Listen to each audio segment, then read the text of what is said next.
the street, right? Minding my little business and stuff. And then I noticed that there's this guy sitting at the corner in a wheelchair. And as I get closer, I notice he doesn't have any legs. So he notices me.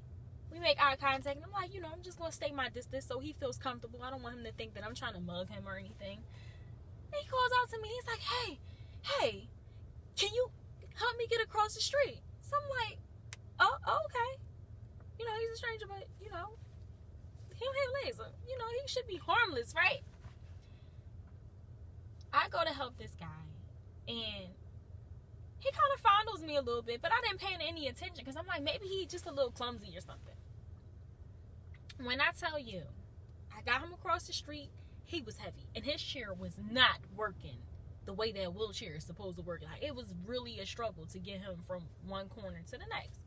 So I get him across the street, and I, park him on the side. I feel bad because I'm like, he in an intersection that's weird. There's a bridge and a lot of space to walk. I don't know where he's going, but this is the most that I can do, especially with this fucked up ass wheelchair, So I'm out of breath, and he's like, hey, as I'm walking off, hey, can I have a hug?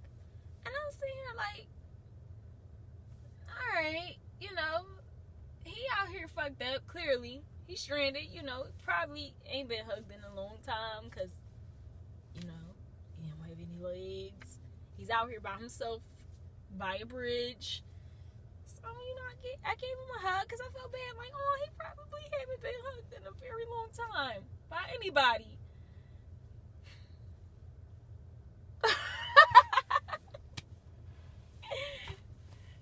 I give him a hug, and this motherfucker grabbed my whole ass. Like, he didn't just grab a little bit of it. He grabbed my whole entire ass and was like, ugh. I was so in shock and so appalled. I was disgusted. I'm like, I helped this man get across the street in his little raggedy ass wheelchair with no fucking legs. And this motherfucker gonna repay me by grabbing my whole entire ass? When I told you, I wanted to take his fucking wheelchair and just into the middle of traffic. I'll never forget it. I wanted to take his wheelchair and just push that shit out into the middle of traffic. But I couldn't because all I kept thinking about is all those people, all they're going to see is me, my crazy ass, taking this man with no legs and his little raggedy ass wheelchair, pushing it into the middle of the street. They're going to think that I am the villain.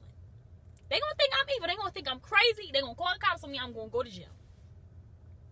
So, I looked at him and I was like, you know what? You got it. And I tried to walk off. He like, which way you going? I said, I'm going this way. Because I pointed him in a direction going straight ahead. So I was like, all right, I'm going this way. He like, oh, I'm coming that way too. So he trying to wheel fast with me. And I was like, you know what? No, I'm going that way. So I doubled back around and went the opposite direction. And he couldn't even turn the chair because that shit fucked up. The only thing he could do was go. Because he couldn't get it back around. He was able to get it to go in the direction that I told him I was going in, but he couldn't get it all the way back around fast enough. It was so crazy. And when I tell you I'm terrified of people in wheelchairs to this day, I mean that shit. They can stay right where they at. You need help getting across the street? Oh, I'm sorry. Get somebody else to do it.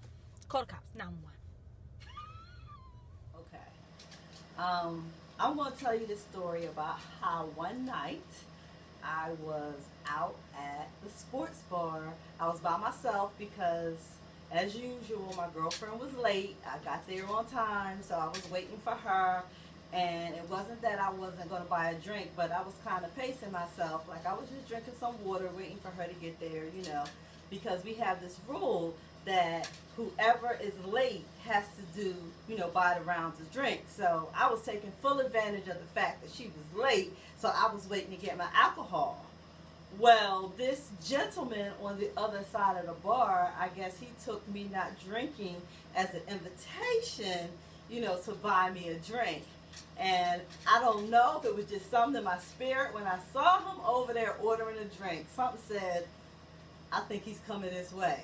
So he has the drink in his hand and another drink in his hand, and he keep walking, and I keep looking away like maybe he going somewhere else, but no, he comes right over to me, and then I turn around, and then he smiles. Oh my God. And when he smiled, he had like one tooth, and it was kind of crooked this way, and it, you know, scared me a little bit, like, you know, and he was just grinning with this one tooth, and I was just trying not to laugh. So then the next thing you know, he takes this drink, and he was just like, I bought you a drink. And I'm like, you don't even know what I'm drinking. And he was just like, it's wine, baby. Everybody like wine. Like, all pretty ladies like wine or something like that. And I'm thinking, but I don't know you. I don't know. You could have tried to put something in the drink. Like, you could be trying to roofie me. I don't even know you. And he was just like, oh, I don't have to do that. I wouldn't do that. So then he went. God is my witness. He went and put his tooth in the glass and then took a little sip and said, ah. He said, that was refreshing. He said, see, if there was something in there, would I drink it? And then he proceeded to pass the glass to me. And I'm like, oh my God. I'm like, first of all, I didn't drink it before because I didn't know if he put something in it. I'm definitely not going to drink it now that you don't put your lips all on it. I don't know where your mouth is. Do you know he looked at me and picked up his drink and turned around, and under his breath, he called me like an uppity bitch.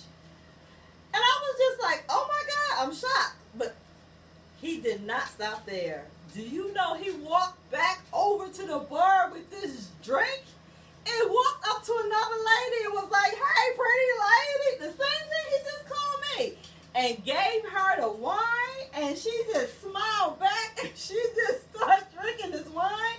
And I said, That was a hell of a first impression.